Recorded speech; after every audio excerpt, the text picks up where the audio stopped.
Hello scrappers, welcome back to my channel.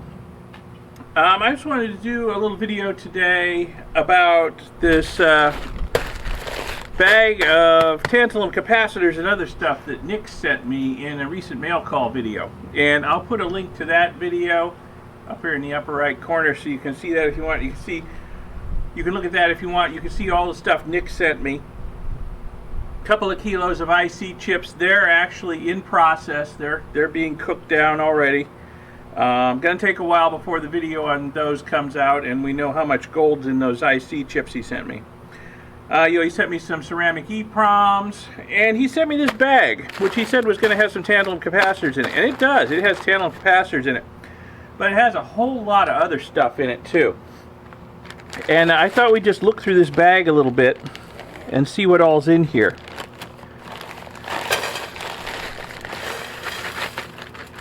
Because there is actually a wide variety of stuff in here, not just tantalum capacitors. I see the glint of gold already. There's some gold-plated pins. Yeah, there's a couple gold-plated pins right there. We set those aside. That's nice. And I see more down there. So I'm not going to pick through this whole thing in this video because it would take hours to sort, at the very least, to sort all this stuff out. I'm going to pull a few little odds and ends out and make a couple little piles, just to sort of illustrate what's in here. Because I know a lot of people, and this isn't you know, necessarily just aimed at Nick. Because Nick said this was basically his bench sweeps. He uses hammer and chisel to depopulate his boards. He sent me the IC chips, which he sets aside. But he says he doesn't have the time or the patience to sort the rest of the stuff out. And this is just sort of his bench sweeps. So, like I say, it's not just aimed at Nick, but I see a lot of other people on the recycling forums and on Facebook, in the recycling and precious metal forums and whatnot, who don't know what the components are they're looking at when they depopulate boards. I'm coming at this from being an electronic engineer for 35 years. I know what all these components are. I know which ones are valuable and which aren't. So I thought I'd just do a little bit of a separation here, and I'll show you some of the stuff. These big orange things, first off, you might think that these are tantalum capacitors, because a lot of tantalum capacitors are orange. These are not. These are dipped polyester capacitors. Basically, similar to what this is a polyester capacitor too. These axial yellow things. But these have been dipped in epoxy, and they have radio leads. So this just gives them a higher voltage rating and makes them more reliable to dip them in epoxy. But these are basically the same types of capacitors. They're really worthless. A little bit of aluminum in them, but they're so light. They're so light because they have aluminum in them. They're so light that you would literally need a ton of these before you get any appreciable amount of aluminum. So that's what these are. These are just polyester capacitors. You got your this style right here, and you got this style right here, which has just been pretty much the same thing, dipped in epoxy with leads coming out the bottom instead of the ends. So what else have we got? We got this blue thing. What is this blue thing? This is a high power resistor. 3 ohms, 10 watts. Wow, that is a high power resistor. I would suspect, hard to tell because it's been dipped in something. Either epoxy or maybe it's even ceramic baked on. I don't know. I don't know if it's wire wound, composite, what. But that's a resistor. Resistors generally don't have much of any value to them. So I'll set that aside over here. Here's something that looks like that resistor, except it's black. Except this is not a resistor. This is a choke. Basically a coil of wire around a ferrite core. So that's a choke, probably came out of a power supply. There's a little bit of copper in there. I don't know if it's enough to bother with. So that's what that is. We got some diodes. I see a lot of diodes in here. Yeah, various sizes. Get a few of them here. Yeah, about my palm where you can see them. So these are diodes. And diodes are like one-way valves for electricity. Electrons can flow from the cathode to the anode, but they can't flow from the anode to the cathode. They have a lot of uses, especially in power supplies. You'll find a lot of diodes. And, oh, I thought I saw a really tiny one here. Now there's so much stuff. No, those aren't it. Where did it go? Here. That's a diode. They come down to really, really tiny sizes, and much bigger than this, with big steel lugs on them for making the electrical connections. Okay. So there's a lot of diodes in here. So I'll have to make a pile of these. So the thing about diodes is, they're a semiconductor device, just like an IC chip, only super simple, because it's only just got two connections. So there is generally a little gold bond wire inside diodes. I don't know about the big power diodes, but the smaller signal diodes generally have a gold bond wire in them. And LEDs, which are a type of diode that emits light, they have gold bond wires in them. So if you set aside your diodes and you process them, you may get a little bit of gold out of them, but it's only going to be a little bit. Because, like I say, they only have one little gold bond wire in them at the most. And some of them may not even have that, like point and contact diodes and whatnot. So there's diodes. Now, tantalum capacitors, which is what Nick sent this to me, thinking they were tantalum capacitors for the most part. And there are a lot of them here. That's a tantalum capacitor. And then they come in a plethora of colors. That's a tantalum capacitor. See what else we got. Actually, I saw some, which is kind of unusual, I saw some green ones in here.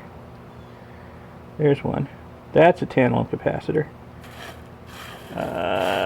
Let's see. So they come in, like I say, a lot of different colors. The thing about tantalum capacitors is they're polarized, so they're always going to have a symbol for the plus side of the capacitor. If you hook one of these up backwards in a circuit, it's going to explode.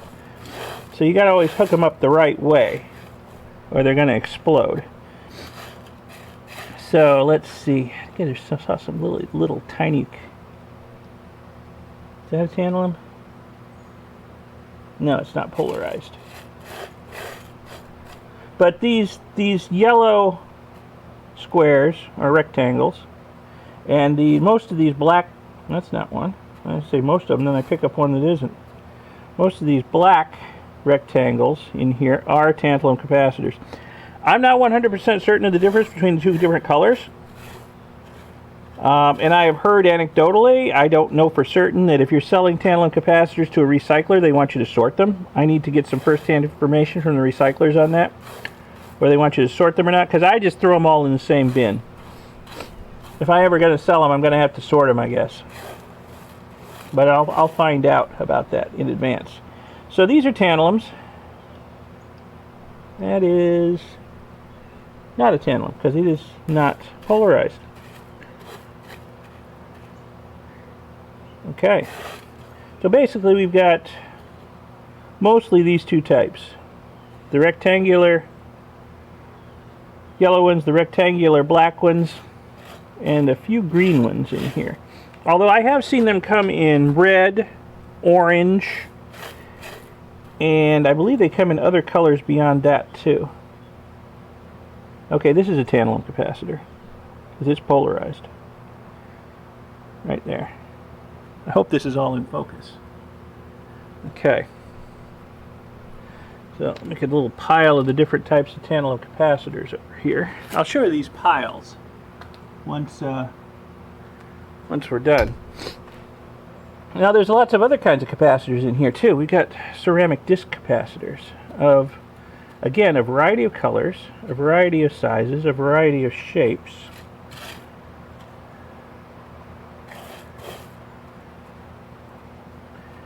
So these are ceramic discs. Capacitors come in a lot of different types because the different construction techniques have different properties.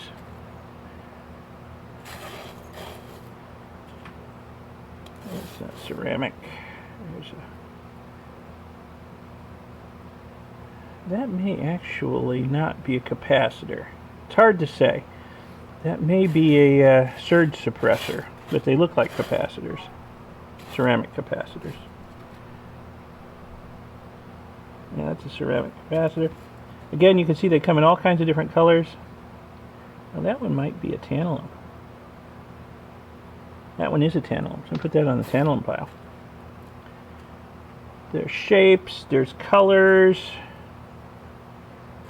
Yeah, just all kinds. A big fat one. I can fat shame it because I'm fat. I can get away with it. Alright. So these are ceramic discs.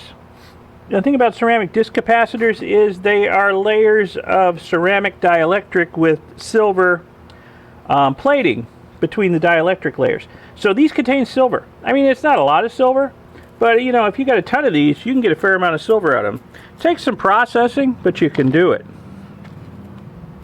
See what else we've got in here. We got some more of these little.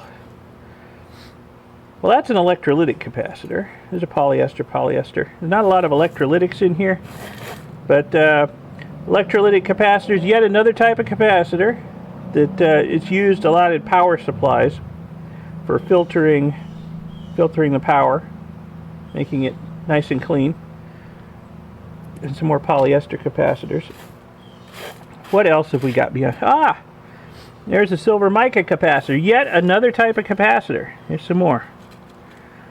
So again, as the name would imply, these contain silver and mica, which is a mineral that's being used as a dielectric inside. I don't see a whole lot of these, but there's some. So you could probably process these with your ceramic discs if you want to get the silver out of them. There's a lot of ceramic discs in here. Like I say, this is going to take hours of sorting to get all the bits and pieces out. That, I'm not sure what that is exactly. It kind of looks like a capacitor, but it's really heavy. I think it's another choke. Probably a coil of copper wire with an iron or ferrite core. So I'm going to put that over here with the chokes. What is this thing? This pretty blue thing. Can I read it? Well, the writing on it's pretty faded and smeared. But I suspect it's another power resistor, just like this one. I'll put it over here with this one. And like I said, I'll give you a look at these piles in a little while. Ah, there's a transistor. And I thought I saw some other transistors in here. There's just so much stuff. I'll set that aside. I'll talk about that in a minute. I don't want to lose it again.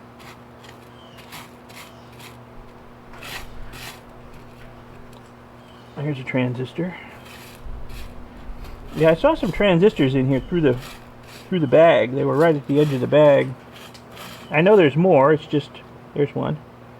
Hard to find them in amongst all this stuff.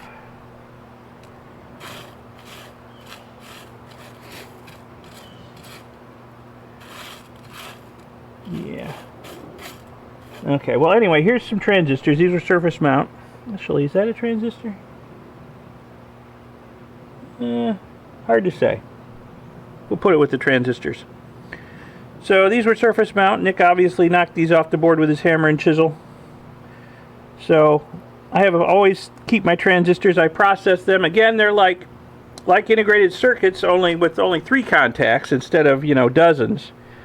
So they don't have a whole lot of gold bond wires in them, but if you've got a lot of transistors, you can get some gold out of them. Oh, let me talk about these before I lose them. These are fuses. And these are surface mount fuses that get soldered onto boards a lot of times. A lot of times, if you're lucky, you'll find they are gold plated on the ends. These are not gold plated. Inside there may be some fine silver wire. That would be the fuse element.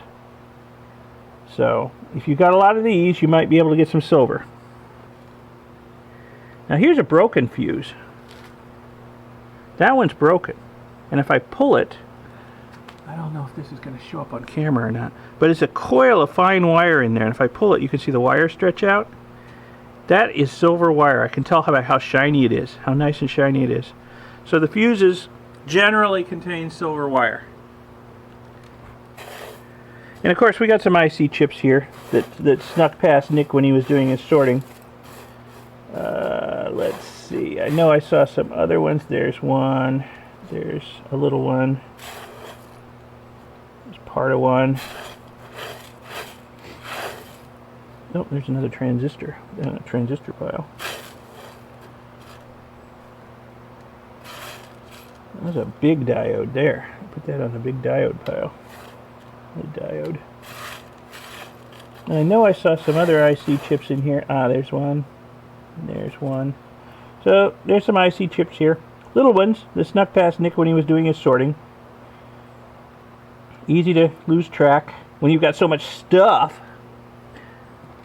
And I'll tell you what. Down here at the bottom, there are a lot of little gold pins in this. So yeah, this is going to take some sorting. Here's another interesting component, and I saw a couple others in here, if I can find them. There's one. There's one. These are or were resistor networks. Basically, a bunch of resistors in one package. Probably no value to them, but you know, just if you don't know what they are, you see them on a board. These are resistor networks.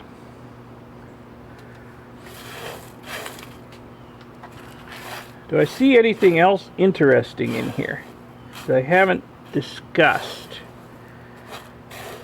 Oh, there's a lot of ceramic discs in here. That's good. I'm getting quite a collection.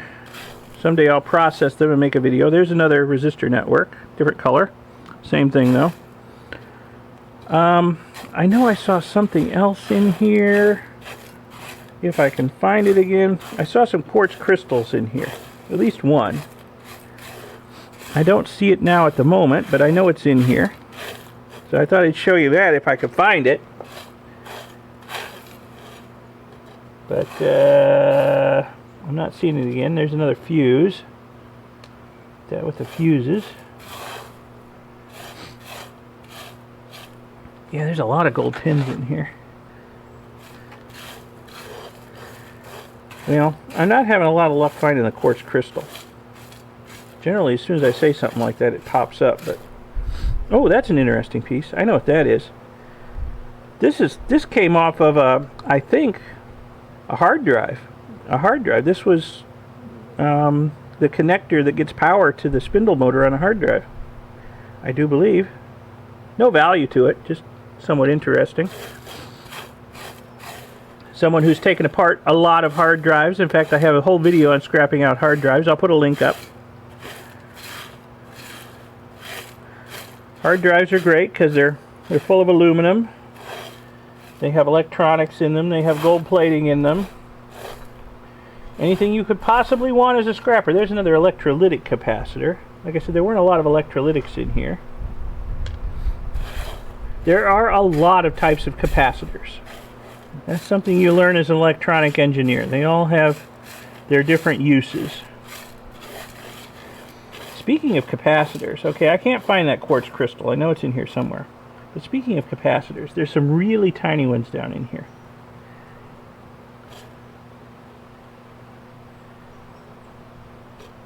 These are called MLCCs.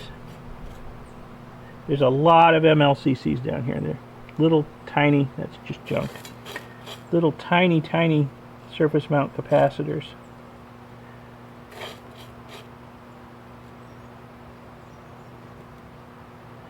MLCC stands for multi-layer ceramic capacitor. Again, another type of capacitor. Now, the thing about MLCCs is they come in a couple of different types. Older electronics used MLCCs that had a lot of precious metals in them. Newer electronics use MLCCs that don't. So the easy way to sort them out is with a magnet. Let me get a magnet, I'll show you. Okay, I had to change out the battery in the camera too. It was about dead. But here's some MLCCs in my hand. Hope that's in reasonable focus. And here's my magnet. So the ones that don't stick to the magnet may have some precious metals in them. May have some precious metals in them. The ones that do stick probably just have some silver to them, and that's about it. Now, these will have platinum group metals in them, likely, as well as some silver. So there's a lot of the stuff Nick was taking apart was really old. So I was thinking that some of these MLCCs would probably be non-magnetic, that they're old enough to be non-magnetic. So, yeah, let me get a few more here and try that again. Let's see. Because, you know, time marches on. They're always looking for ways to save a buck on the equipment they build. So they found a way to make MLCCs without so many precious metals in them, so they're less expensive to manufacture, less expensive for the electronics manufacturers to buy and use. Yeah, okay, so most of them do stick to the magnet. Some don't. So that's a good way to sort them. The non-magnetic ones are going to be better than the magnetic ones. And, well, I guess that's about it. I still don't see... Oh, there's the quartz crystal. What do you know? I was just about to say I don't see the quartz crystal. So there's a little surface mount quartz crystal right there. These may have a little bit of silver in them. For me, they're generally not worth going after. What I do is I save them, collect them, and then... Oh, there's another one. Look at that. I couldn't find either of them, and then there's two. So, I collect them, stockpile them, and once I get a big enough stockpile, I will sell them either to a recycler or to somebody else who wants to deal with them. But I personally don't deal with them. There's just way too much steel and copper there and not enough precious metals for me to bother with. But that's just me. You know, other people have different opinions. There's another one. Look, I couldn't find any of these, and there's a third one. There's probably more in here yet that I'll find as I sort through this stuff. I'll probably just leave this out, and every time I have a minute or two or I walk past it, I'll sort a few things out, and, you know, hey, in a month or so, I'll have it all sorted, you know, into its different piles. I may put some mason jars out here and just throw different pieces in the mason jars as I sort. So, but that's about all the interesting stuff I see in here. I mean, it's all good stuff. It just needs to be sorted out into piles. It looks like another power resistor. Speaking of the piles, there's another fuse. Let me give you a look at the piles. So, okay, here's Resistor Networks over here. Silver mica capacitors here. We've got ceramic disc capacitors over here. Tantalum capacitors over here. IC chips up here. Got transistors over here. Chokes. Power resistors.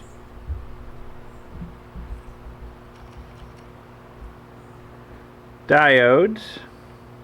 Quartz crystals. These are the electrolytic capacitors. These are the polyester capacitors, dipped and non-dipped. That's that piece from a hard drive. And there's the MLCCs. And you know what? I wouldn't be surprised if I find some other stuff in here as I dig through it over the next few days. There might be other components yet. Anyway, so that's just a quick look at the stuff that Nick sent me, sort of sorting it out and giving you a little bit of a tutorial for anybody who doesn't know what these parts are and what they contain. So, if you found this at all interesting, informative, educational, whatever, give the video a thumbs up, give it a like. Subscribe to see future videos. There's more coming out soon. Especially, you know, once I get Nick's chips processed. That will be an interesting video once it's out. Subscribe to see those future videos. And press the little bell icon YouTube makes you press so you get notified when new videos come out. And thanks a lot for watching. Have a good day. Bye.